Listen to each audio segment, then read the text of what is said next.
This is One Fat Boy near my NBA game predictions for March 1st of 2022.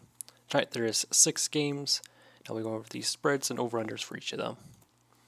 For Detroit at the Wizards, we're going with Detroit plus 4.5.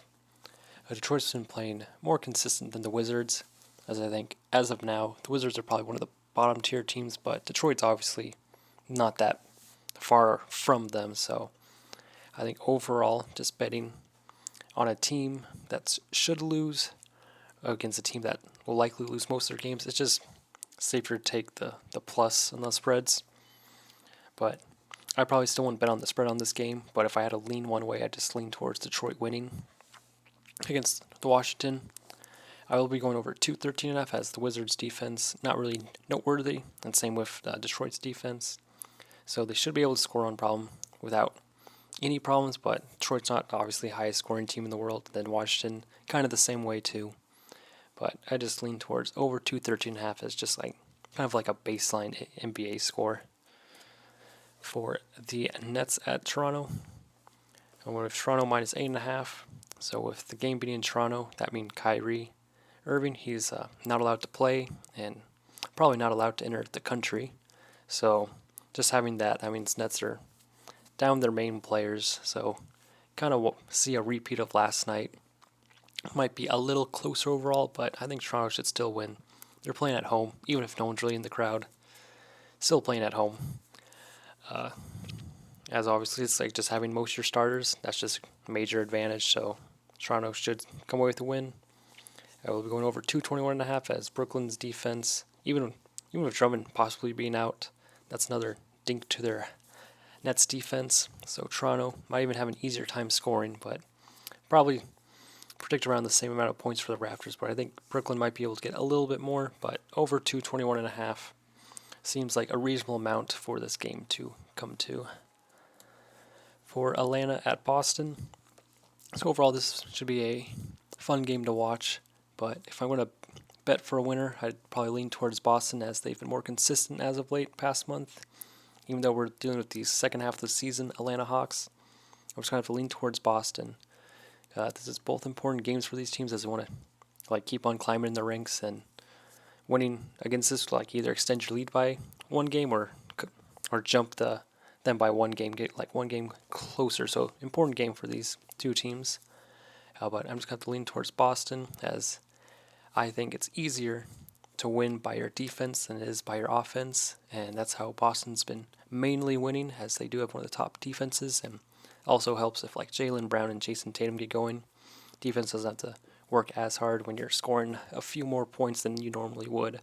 So a lot of pointers just going towards Boston. So I will be going over 215.5 as I think Boston's offense should really take advantage of Atlanta's defense, as Boston's not really interior attacking, so Clint Capella's not going to be as dominant. So as long as Boston gets going from the outside, Boston should win this, and then Atlanta, they can score. So I wouldn't be surprised if Boston holds them down, but always got to factor in if Atlanta's going to score a lot. So if you really think Atlanta's going to go off and still lose, bump this over to 225. But I think for most scenarios, I think going over 215.5 is likely. For Clippers at Houston, I'm going to have to go with the Clippers minus 6.5. I think Houston's defense, not the greatest in the world, and the reason why they're the bottom of the league, and why the Clippers, even with all their missing components, are in playoff position.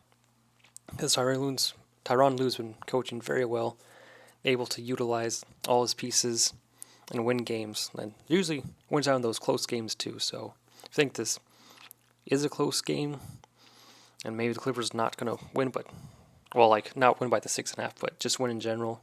Could just go the money line, but I think Clippers should be able to take advantage of Houston. They just got to get going from 3, and once they get going from 3, like a Morris or a Reggie Jackson or a Batum, there's multiple players on the Clippers that you have to guard on the 3. If they get going, they get going. And this could go over 229.5, as that's what the current spread on FanDuel is, and I think it should go over. But with 229, personally, I think that's a little high, but I'd probably just lean towards 224. But this should be an over game, as the Rockets, they can put up a lot of points too. And if the Clippers are scoring, I think the Rockets will also be scoring. But if both teams are Like if the Clippers are struggling to score, I think their defense like can clamp down and slow down Houston, as the Clippers can win by both their offense and their defense. For Golden State at Minnesota, so personally, I won't be betting on the spread for this one, but if I had to lean towards a winner in this game, it would be Minnesota, as if they can slow down Curry or just make him really work and have to force the role players to get involved, I think Minnesota comes out with this. If Curry gets going and the role players are hitting their shots, I mean, it doesn't matter who's on the Warriors. It's hard to beat them, as they can play some defense, like consistent defense. Minnesota is more like that risky, gambly, high-paced defense. So if they get that early steal, easy 2 points for them. But if it's those long, drawn-out plays, I think Warriors will take advantage of that. So if this turns into a slow-paced game, Warriors will come out with a win. But if this goes up and down, Minnesota should be able to come out with a win, as that's just the style of basketball they play. They're more adapted to it. We'll be going over 226.5, as this is a high-scoring game. Warriors might be playing a little faster, as it's more young people playing, as Thompson is out, Iguodala is out, so that means their younger role players are playing, so they might get caught up in the pace, might be chucking a few more threes, so over 226.5 seems reasonable. For Mavericks at the Lakers, after Mavericks' performance against the Warriors, I don't see why not Dallas can't win against the Lakers. So I'll be going with Dallas minus 4.5. If Doncic can get his team involved and he gets going, especially if literally you just need one or two players to show up for the Mavericks, because Luka is almost going to show up every game. And if he doesn't, well, they're just going to lose. But if he just shows up, who's going to slow down Luka on the Lakers? Is LeBron going to defend him? If he does, then I think Luka's going to find a way to get others involved. He's a once-in-a-generation talent. And then play against the Lakers, who've once they get down by 15, they give up on the game. So if Mavericks can really take to them in the first half and continue in the third quarter, easy win for the Mavericks. And I'll be going over 216.5, as this is like a mix, because this is the current spread on FanDuel. Because the Lakers, they can give up a lot of points, but the Mavericks can also hold teams down to a very low amount of points. But I think the Mavericks will be able to score a lot against the Lakers, especially if they get hot in the first half. Lakers will give up in the second half of the game. So that's where most of the points will be coming, if it's going to be empty benches for the second half. So that's why I'm leaning towards an over for this game. But Dallas should come away with a win. Shouldn't be a problem for them. Thank you for watching.